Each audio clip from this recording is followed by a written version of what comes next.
our lead characters are Ferim and Osrim. So I really do hope you enjoy, you get to see and enjoy this book. Like, I'm really looking forward for what else Miss Knightley will dish out. Hi, Mammy here, and welcome to Mammy's World, where life between flights turn into hobby fuel safe spaces. And today, we will be talking about books. Not just books, but a specific book that I really, really love. Like, you can see behind me, I have a physical library. And honestly, I've been a bookworm since I was a kid. But, life happened. Nagtrabaho tayo and we ran out of time to read, but I didn't ran out of time to buy. So marami akong binili, but I barely read most of them until I discovered, as I mentioned in the previous episode, that I am so in love with fan fiction.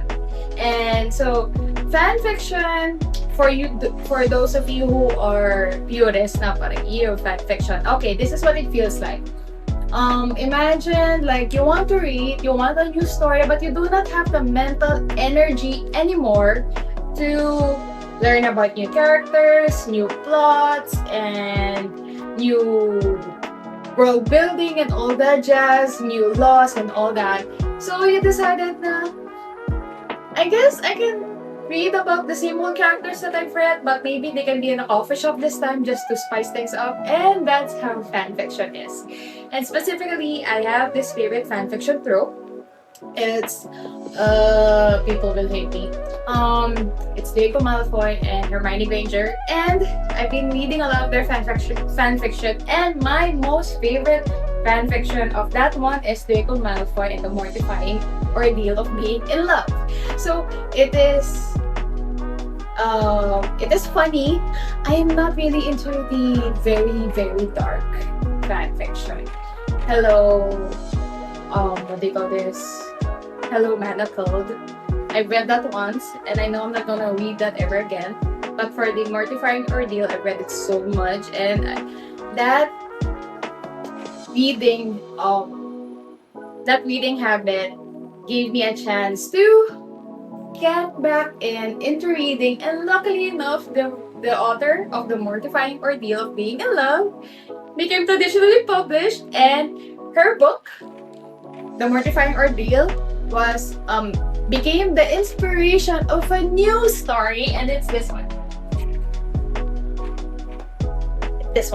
It's the irresistible urge to fall for your enemy, and the author's name is Bridget Knightley. I love when she announced this book, I was so excited. I had to pre-order from a specialty bookseller in the US, because when you pre-order from a specialty bookseller, from that specialty bookseller, it comes with a very nice box, it comes with the book, it comes with the print, it comes with the sticker pack, it comes with its own dedicated bookmark. See that? And it comes with a signed author plate. Yes, that one, see? So, okay, why do I love this book so much? Because one, yes, it is inspired by my favorite fan fiction story, but it is a totally different story altogether. So, the world building is easy to understand. Why? Because what I really like about this story is that,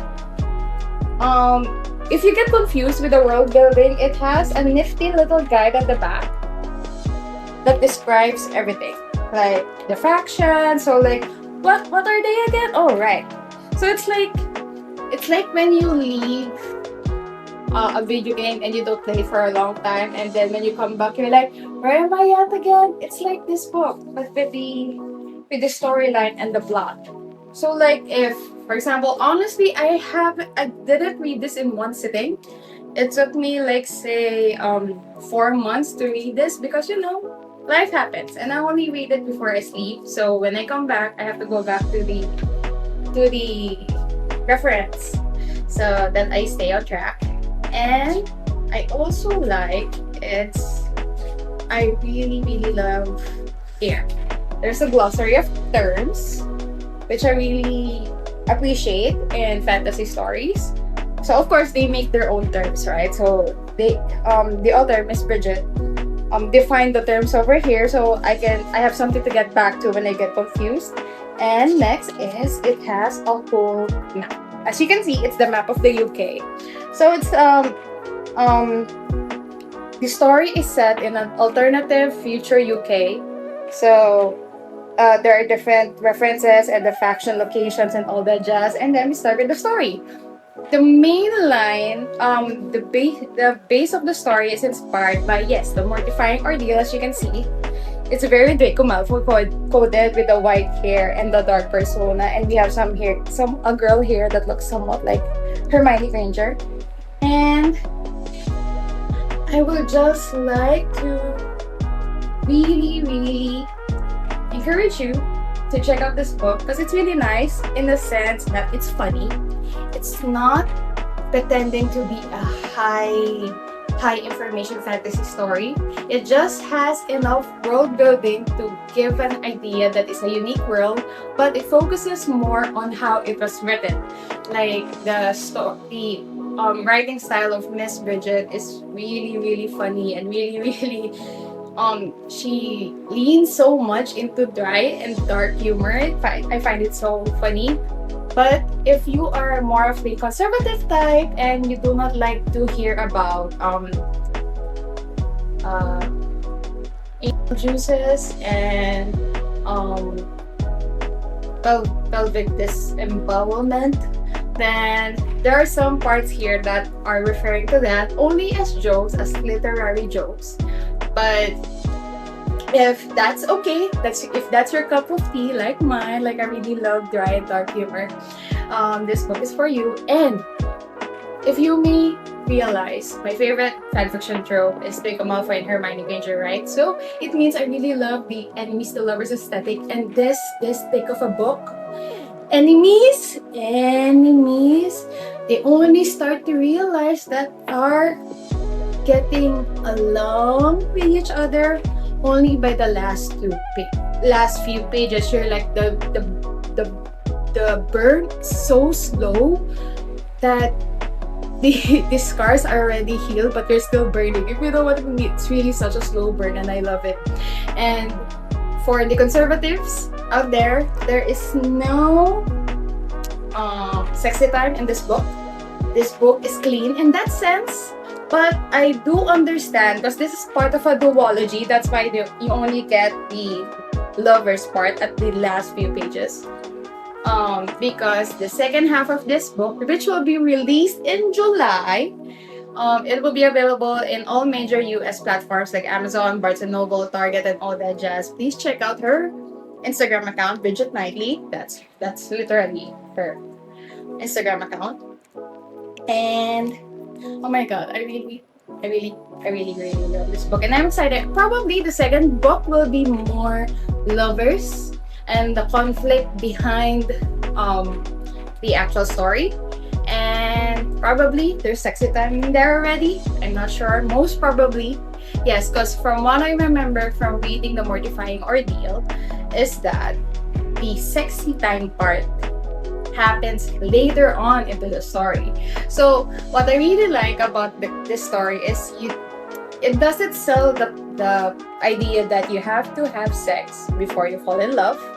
It's so it means that the feelings are very organic, and I would really invite you to read this. I believe it is available on Kindle if you do not have access to the physical copy. But I would recommend you do get the Kindle one first so that you don't invest right away in a hard copy. And if you like it like me, then go ahead and get the hard copy. And so our lead characters are Farim and Osrim. So I really do hope you get to see and enjoy this book. Like, I'm really looking forward for what else Miss Knightley will dish out. I am an absolutely not new because I've been a fan of her fan fiction work, but if she's gonna release any more published work in the future, and yes, I really love it. It's romantasy, but without the sex. not so much sex. I mean, does it have to be super sexy? It doesn't have to be super dark. It's just romance and fantasy. That's just it. And look, the cover is unique in a way because it's hot pink. And yes, you get the usual standard elements, the potions and whatnot, but you don't see it in the serif font, the dragons and the swords, and what you usually see in some romantasy titles. And my only grasp for this one is, I guess, the slow burn was so slow of a burn that it got me frustrated because it only took half the end parts of the book to get into the lovers part of the enemies to lovers. And I guess it's my usual gripe with all hardcover novels is that this part are reviews. I don't need the reviews. I mean, as someone who buys books, I don't need the reviews. I need the summary. Oops. Which is inside. So like if I'm gonna buy it outside and there's a seal, I won't get to read this one. But besides that, everything is so pretty and beautiful, and just kidding. And look. See that. The best love stories begin with hate at first sight. Ain't that amazing? And if that doesn't sell you, let me show you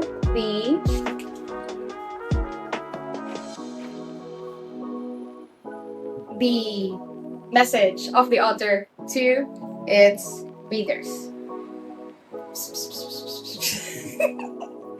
I find it so funny. And I guess another gripe with this book is that it's, as I was reading it, probably because I've read it too long, they've been fighting, and then up to this part, that's when they realize that they were falling in love. It's like I do understand it's the enemies to lovers, right? But I guess how it was written, it was like enemies lovers. It's not enemies to lovers, if you know what I mean. But besides that, I would rate it a 4 out of 5. I love this book, and I am looking forward to get my copy of the next one. And if you like it too, if you have a copy, please do let me know. And if you have any other recommendations for books that are like this, romantasy that is not too sexy and not too dark, but mostly funny, then please let me know in the comments. And hope you get a copy of this book. If you do, let me know what you think. And I would like you to stay dry, stay cozy, stay hydrated, and stay faithful, alright? And this is Abby, and I'll see you in the next episode. Bye-bye!